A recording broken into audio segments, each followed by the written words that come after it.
এটাতে কোনো মানে খারাপ কিছু হবে কিনা? সব খারাপ নাই, যুক্তি দিলে তো এহরাম থাকা অবস্থা আমার কথা শুনেন, শুধু তাওয়াফ করা এক জিনিস আর উমরা করা এক জিনিস। উমরা করা অন্য জিনিস। আমি যা বলছি এটা আপনি বুঝে যাওয়ার কথা। আমি আবারও বলে দিই, আপনি যখন দেখতেছেন যে কাবা শরীফ ফ্রি আছে, আমি যদি এইভাবে ঢুকি আমার অন্য ভাইয়ের কোনো কষ্ট, কারণ সৌদি গভর্নমেন্ট কেন করছে কাজটা? হ্রাস কমানোর জন্য।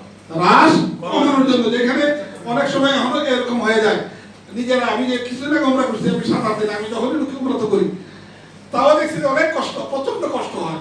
কারণ এটা তো মানুষের একটা বিশাল বড় আকাঙ্ক্ষার বিষয়, কবাতে যতবার খুশি। এই ক্ষেত্রে যদি মনে করেন যে আমার অন্য ভাইয়ের কষ্টের কারণ হবে না, তাহলে আপনি একা করে চলে যাবেন। কিন্তু সৌদি গভর্নমেন্টের আইন হচ্ছে শুধু এহরাম ফরজ তওয়াফকারীদেরকে ঢুকতে দিচ্ছে, তাহলে আমি একটা আইন অমান্য করতেছি। এইটার থেকে বাঁচার জন্য সবচেয়ে সহজ রাস্তা হচ্ছে মসজিদে আয়েশা গেলে 5 রিয়াল লাগে। কয় রিয়াল লাগে? এহরামটা করে আসলেন, তওয়াফ করলেন, ঠিক আছে? দরকার হলে আমরা অনেক সময়, আমি নিজে এটা করি, একবার না একবার তওয়াফ করে পানি টানি খাই, ওইখানে ঘুমাই থাকলাম, হেরেমে করলাম, আবার আসর করে করলাম। আমার যদি ভুল না হয় তাইলে অনেক আলেমদের মুখে আমি শুনছি যে মসজিদে আয়েশা থেকে ইহরাম করা শুধু মহিলাদের, যদি আমার ভুল না হয়, অনেক আলেমদের মুখে শুনছি। এখন আপনার এটার জবাব আমাদের এখানে বিজ্ঞ আলেমরা আছে, দিবেন। কিন্তু আমি বলি ওইখানে এই মহিলারা পৃথিবীর সকল দেশের সকল মানুষ প্রতি মিনিটে শত শত মানুষ যাচ্ছেন, শত শত মানুষ ওইখান থেকে ইহরাম করে এসে উমরা করতেছে। পৃথিবীর সকল দেশের সকল মানুষ। এর জন্য মহিলাদের জন্য খাস এরকম না। এটা গত হজেও অনেক পুরুষ করেছে, আমার কাছে প্রমাণ আছে, আমাদের পাশ থেকেই গেছে, জানিয়ে। আইনগত ব্যাপারের কথা না, আইনগতভাবে যে আমাদের এখানে আমাদের সকলের অনেক আলেমের উস্তাদ, আমাদের সকলের উস্তাদ বসে আছেন। উস্তাদও বলতে চাই এটাতে কোনো মসজিদ আয়েশাতে আল্লাহ রাসূল নিজে বলছেন মা আয়েশাকে, এটার জন্য তো আয়েশা বলা হয়েছে।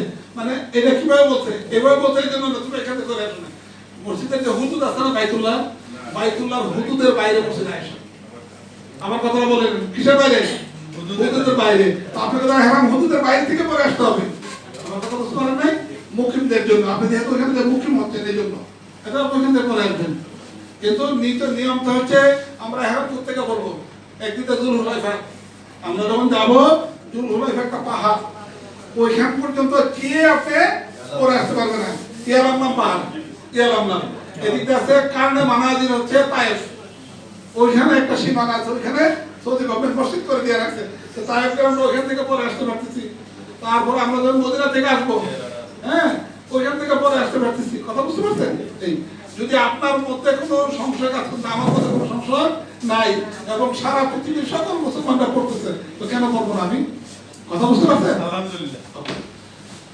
তাইলে ওইটা মানে মনের মানুষের জন্য আপনারা যখন প্রথম যাবেন, আল্লাহর রহমত, আপনারা যারা ফার্স্ট ফ্লাইটে বা সেকেন্ড ফ্লাইটে যাচ্ছেন, আপনাদের জন্য বিশাল বড় অপশন।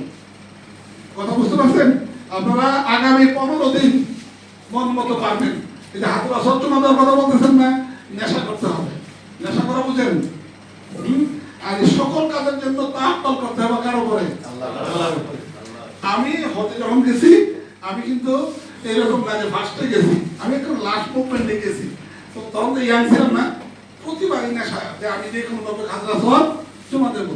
যতবার যাই ফেরত আসি, যতবারই যাই ফেরত আসি। ওখানে গেলে এমন অসম্ভব চাপ অনুভব হয় যে এটা অনেক আগে, তখন এত বড় মাথাটা এত বড় ছিল না, পারতেছি না, খুব মন খারাপ। আমার এক মুরব্বী, আল্লাহ ওনার এখন বেঁচে আছে, আমাকে যে হজে নিয়ে গেছেন, আমার এই ব্যবসায়িক ভাই, আমি ওনাকে প্রচন্ড শ্রদ্ধা করি এবং মুখলেস একজন মানুষ। আমার বংশী ভাই কি ঘটনা বলে যে এরকম এই ফজর নামাজ পড়ে যায় না, কাবার থেকে বসে যাচ্ছেন, এই দোয়া দরুদ করবেন, কি করবেন? এই দোয়া করবেন, বলবেন যে আল্লাহ আমি শুনছি তোমার রাসূল, তোমার সাহাবীরা, এবং এরকম আছে যে এখানে তোমার দিলে আমি জানি না তুমি কেমন ব্যবস্থা করবা, আমি তোমার তাওয়াক্কুল করে তোমার উপর তাওয়াক্কুল করে আমি শুরু করবো।